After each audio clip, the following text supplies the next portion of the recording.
OGAccountability.com.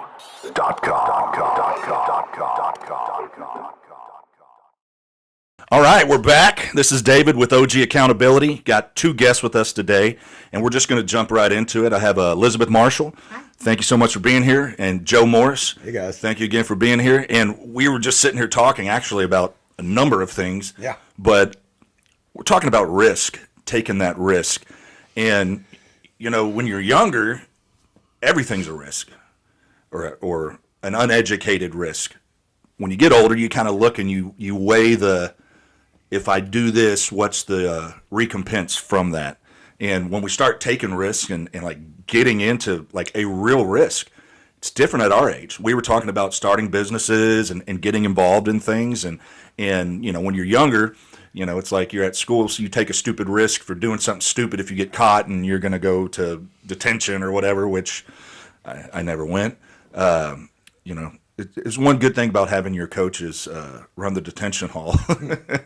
But let's open it up. Let's talk about some risk, Joe. I mean, you've taken a risk. You and T have stepped out and have opened this conditioned and one combat center, and that's a huge risk. Your name is on it. Oh yeah, it you know, especially the later on we got in life. You know, the older you get, you know, a lot of people want to be conservative with their decision making, right?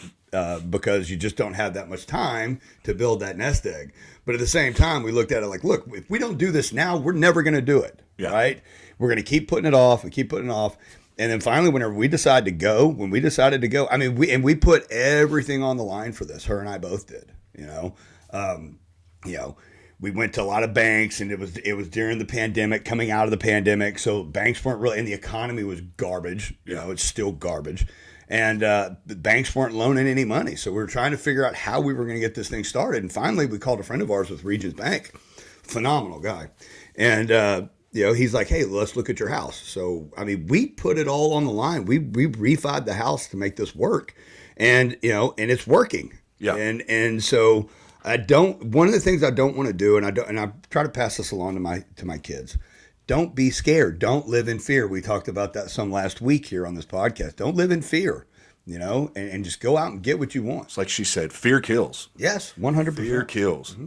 And the great thing, Joe, is you have the skill set to do what you're doing. You're not just going and putting it all on red and fingers crossed. Yeah. No, you have I'll say it like this. You have a product. You have a skill that you're teaching people, and it's something that if they get involved with, it's like riding a bike. Once you get that training, it sticks with you. So you're taking a risk, but it's not let's just roll of the dice and hope everything goes well. No, it came from experience, man. It came from all the years of experience and you know, working with the community. And to be honest with you, I knew it was a risk, but I knew we could do it. I knew we could be successful because we spent the last decade and a half up on the north side of Houston really trying to be nice to people, right? And be honest with people and brutally honest sometimes, right? If something didn't work or you know, I would let them know, look, that's not going to work. Let's work on this, you know. But we knew going in that we had a following, that we were going to be able to build a brand off of this. And that's what we did. And it's working, and we're very grateful for it. And matter of fact, we just found out this morning that we were voted second place best martial arts school in the Woodlands. Nice. Congratulations. And thank you. That's awesome, man. And we've been open less than a year. You know, and we beat out other academies that have been there for decades. Tonight, Liz is going to hit the mats. Liz is going to be on the mats tonight. I'm so excited. This is like my calling in life, is to learn how to throw hands, for sure. You're going to learn it. You're going to learn it. You're going to learn how to throw hands and take necks, too. I love it. I love it. Liz, you took some huge risks. I mean, you saw what was going on in college, and you walked away from all that because you didn't want that programming in your life. You took a huge risk. I did. We were talking about this a little before the show. I was telling a friend about this the other day, that just over the last month or two, it's really hit me, just how well things turned out. I was so scared for so long, but I wouldn't have it any other way. Even back then, I remember, this goes back as far as I can remember. I remember being in high school and just really not understanding a lot of things about I don't know, what kids were into and like some of the stuff people thought. And like, I don't know, it went all the way back then. And, you know, you're a kid. And like you said, you know, you learn as you go. And I don't know. I went to college because that's what you do after high school, and you know, I had to pay for it myself. So that really kind of gives you a different perspective. I think I might have stayed if it weren't, you know, a financial decision. And I did a lot of stupid stuff back then, but making a bad financial decision is not one of the things I did, thank God. And no, I just remember thinking this feels very unaligned with who I want to be and the kind of life that I want to have. And for some reason, even the goofball I was back then, for sure, I had enough forward thinking to be able to say, if I don't take this risk, I am going to live a mediocre life that is not okay with me. It's just not going to be okay with me. I can tell that I don't want to be part of a corporate system where I can't say certain things. I have to be on someone else's schedule. That's not life. And I'm not going to do this. And I don't like the things I'm learning here anyway. A lot of this stuff is not. It's trash. It's trash. It's utter trash. It's not, it is not, these are not, like the colleges at this point, most of them are not centers of enlightenment and illumination. They are centers of indoctrination and trash. That's exactly what they are. And I'm most proud of that decision more than anything else in my life, to leave. I left. And I was really, really scared. But I knew, kind of like he was saying with his business, I knew that I had what it took to make some sort of a creative career work. You know, I was in my early 20s, and I think I said this in a previous episode. Like, I initially went out to the coast to try to get into things there because, you know, you're young and you're learning, and thought that's where you had to be. And thanks to the internet, it's not where you have to be, and you don't even have to be with an agency anymore. I did it all on my own, and I learned real estate investing along the way, which helped me, you know, a lot in the entrepreneurial department and in the freedom department, and and now I know so much about sales and media, and I mean, I know more than I could ever have learned in college from experience and learning from people who were smarter than me and just asking questions. Right now, there's a ton of college graduates. I got to be careful how I speak of this. Only No, you don't. No, you don't. Okay, here we go. So a friend of mine, his son just got out of college, and they spent all this money. And he's like, okay, go get a job. No, I'm good. And that's a reoccurring theme. And it's like, I think it's not that he's lazy. I think he's scared to take that risk, to get out there. And I'm no longer under the wing of mom and dad. You know, it's me. And yeah, I'll leave that part out. But, you know, all this money was spent, and he's going to be repaying a hefty amount for probably 20 years. For what? For what? And when you get into that risk taking, and I've taken a lot of risks. I love adrenaline sports. I love skydiving, bungee jumping. After my back surgery and they get me fixed, I'm going to go jump out of a plane again. I love it. You know, I like that risk taking. And I think in risk taking, and y'all correct me if this isn't in your thought process, when you take risks, you're going to have those nights or those days where you're like, did I make the right decision? But you can't let those thoughts like completely captivate everything you do. You dealt with any of that? Yeah, but here's the thing. The way I look at it is anytime that I make a decision where I know risk is involved, once the decision is made, you have to go forward with what you have, right? You can't second guess yourself at that point. I mean, and there are tons of things that we've done, and we've made mistakes in the decisions that we made. I've got a plethora of failures right. on my plate. There's a lot of money we spent here, and it's like now that you look back on it, you know, just by especially getting started. Should we do this getting started? Should we spend money on this? Should we do, you know, and a lot of times it's just a feeling out process. And some, you know, whenever we know that we've made a mistake somewhere, we cannot dwell on that mistake. Right? Or you will start living in that. It's part of the process. Yes. Making mistakes is part of not only the part of a business process, but personal growth as well, right? That's why experience is more important than textbooks. 100%.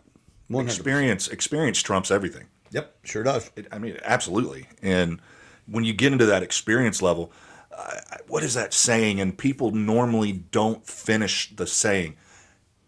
A jack of all trades is a master of none. We've all heard that saying. Yeah. But there's a second part to that saying that never gets said. What's that? And it says, a jack of all trades is a master of none, but a jack of all trades does more than a master of one. Mm-hmm. And sometimes we're scared to get involved in things because we feel like we need to be the smartest guy in the room or woman in the room. We're down with the new lingo. By the way, you need to work on that, man. Come on. I know. Come on. Very offended. I'm How so dare you. sorry. No comment. But you don't have to know everything about what you're getting involved with. Know the risk. And like you said earlier, sometimes you just got to do it. You got to accept it. Well, I know at this point, I didn't know it at the time, and I think I had a chip on my shoulder and was resentful about it at the time. But now, I look back, and the fact that I didn't have a plan B is what made this all work. I didn't have a plan B. I have a great family, but they couldn't help me. They couldn't save me. I didn't have a plan B. I had to make this work, and so I did. It's just sometimes I think if you know, even if you're really dedicated to making it, if you know you have something else to fall back on, that's really gonna kill your drive. Absolutely. That what she just said is like nail on the head, right? You cannot fail. There is no safety no net. plan B. There's no safety net. No safety right? net. You have to make this work, and that's the way Tia and I have approached this whole company, this whole business, is that we have to make it work. And when you don't have a safety net there, it motivates you right. to pour yourself into it until failures just doesn't become an option. It doesn't even become a thought. We're gonna make this shit work out there, no matter what. Right? It's gonna work. I think that goes back to part of the old world thought process is I don't see that drive in a lot of the younger generation. I just really don't. And it's not putting them down, but we watched, at least I did. I watched my dad, who was in a very successful area of life, and whenever he got out of everything he was involved with and he got plugged into God and church, he's like, we're going to move to Huffman and start a church. And we're like, what? We're what? And he took a huge risk. He came out here not knowing anybody, not even having a building, nothing. And we rented this ugliest, do you remember that? It was, I know it was what it was. ugly. In fact, before our first service, somebody caught a car on fire and drove it through the building. A lot of people don't know that. It was That hard. sounds like a bad omen that would upset me a But lot. my dad is my dad is so stubborn. But looking back, he didn't have a safety net. He's like, no, I'm here. I feel this is where God called me. I'm not going anywhere. You're not going to run me out of this town. And he stuck to his guns. But I don't see that drive a lot. And you almost want to be able to grab somebody that's in their 25s, maybe 30th, that are still just kind of flinging by the seat of their pants and be like, life gets real fast. But I don't think you can tell them that. They have to see it the hard way, like everyone does. Like I did, at least. Like you could not. I don't care who you were and how much I liked you and how much I respected what you had to say. You could not have told me that when I was 20 years old. End of story. Like No I way. had to fall down and skin my knee really hard and be like, that really hurt. They were right. Wow. What? Yeah. You had to go through that pain. That's it. You have to go through the pain. Pain is a great teacher. Yeah. Pain is a great teacher. Yeah. It's really like again, you're talking about this kid that just came back from college. I think that's the problem. It's multifaceted, but I think the younger generation, part of it's the screens. They have no attention span at all. And part of it is they just, I don't know, part of it's an entitlement mentality and I deserve everything now mentality. But the other, yeah, like they don't, Before? Yeah, they think that they should be making six figures right out of college. And if they're not, they think it's racist or they think somebody's oppressing them or something. And it's like, that's not how the world works. No, somebody else's fault. Somebody else's Somebody else's fault. Somebody else's fault. Yeah, it's the lack of. I heard it put this way one time about the younger people that it's collectivism and altruism is what's destroying them. It's collectivism, which is just evil on its face, but the sense of altruism, like if I self-sacrifice for the greater good, and like it's a lot of that. I don't know. It's deeper than that, but anyway. I think one of the biggest risks that people do take, and and they don't even realize it's a risk. But when you have kids, like it's like, oh my God, I'm responsible for this thing. Yes. It's like a gremlin. What am I supposed to do with it? And the risk you take. I was talking to a buddy of mine the other night, and he's dealing with some issues with his kids, and nothing bad, just kind of want some advice. And I don't know why he asked me, but apparently he thinks I have a good daughter. And I said, look, there's going to be some nights that your kid can go to bed crying, and it's not going to mess their world up. It's actually going to help them. You can't soothe everything. And what happens is you're raising somebody who will never take any risk because they want their feelings coddled continually. And that's not a healthy way to be raised, because if you have a girl, no man will ever be good enough for her. She'll never be happy. And if you have a boy, they just kind of grow up with a chip on their shoulder thinking everything's handed to me and I don't have to work hard. Thinking they're better than others. Yeah. Thinking they deserve, they deserve what they want without any hard work or industry behind it. Yep. 100%. Hard work is not only better than will. And when I talk about will, some people have the will to work, they just don't have the drive. So when you get somebody that will work hard, I would rather have that. Give me one hard worker. There's an old saying: if you have a teenager, you get half a worker. If you get two teenagers to help you, you have no helpers. They'll talk and goof off. Well, you got to go back. You got to go back behind them and help on them. But the way I was raised, I had the drive to work. Watching, the way my dad worked, and like even just this little deal that I've done in here, I can't be complacent. I want to be doing something, and that goes into the risk factor. It's a blessing to have had that instilled in you, though. Not everyone has that. I had to learn that the hard way growing up, too, that not everybody's like you. Yeah. A lot of people are lazy, and a lot of people don't see a problem with it, and a lot of people don't see a problem with wanting somebody else to pay for their existence, and they don't. Nope. No, and I'm not going to go there. But Off topic I don't know where again, you were going I'm to go, but sorry. it should have sounded interesting. it would have been very interesting. Make it some death threats. People that won't work, it's really sad because they really don't have a drive in most areas of their life, in any area. Being able to work's a privilege. It is an absolute privilege that you can start in this country, and if you put your mind to it, and you fail and you fail and you fail and you fail again, we live in a country. You can keep trying. We're not in Russia. Right now in Russia, we just had a missionary come speak. Right now, if you're out walking the street, you're 19 years old, you don't get to go see your family. They pull up in a bus, tell you, get in the bus. I think it's 18 to 45. You're out on the street, get in, you're going to war. Yeah, We're talking about conscripted. guys that have never even held guns, now they're out there on the front lines fighting.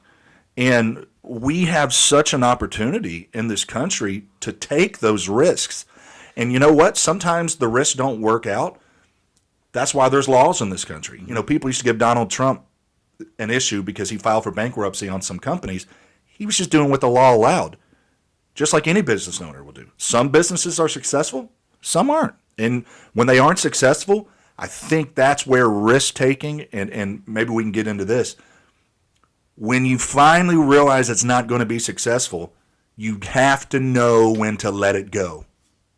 Yeah, self-honesty. When I was talking with my friend the other day about how grateful I am that everything worked out. That was a huge component of it, is self-honesty. You really, that is one of the best traits that you can develop, whether you're a man, woman, it doesn't matter, is the capacity to be honest with yourself. Like, not just not live a lie, not say, oh, well, this is really happening when you know it's really not.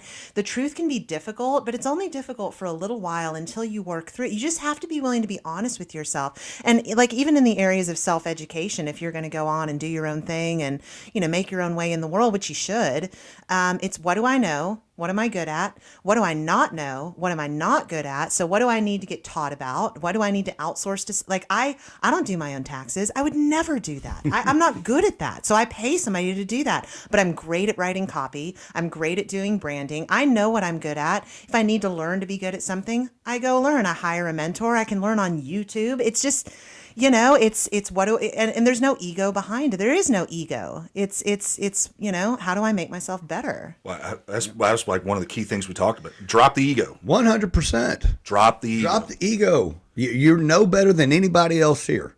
That's good news. Yes. You don't have to try to be better or worse than anybody else. Be you. Yeah. And guess what? If you're yourself, good things will happen, right? If you just let it go and be who you are and continue to do the next right thing. That's the way I look at life, literally, is by doing the next right thing on a daily basis. We all know what the next right thing is, right? Self-honesty. Yeah, yes, 100%. Absolutely. Right?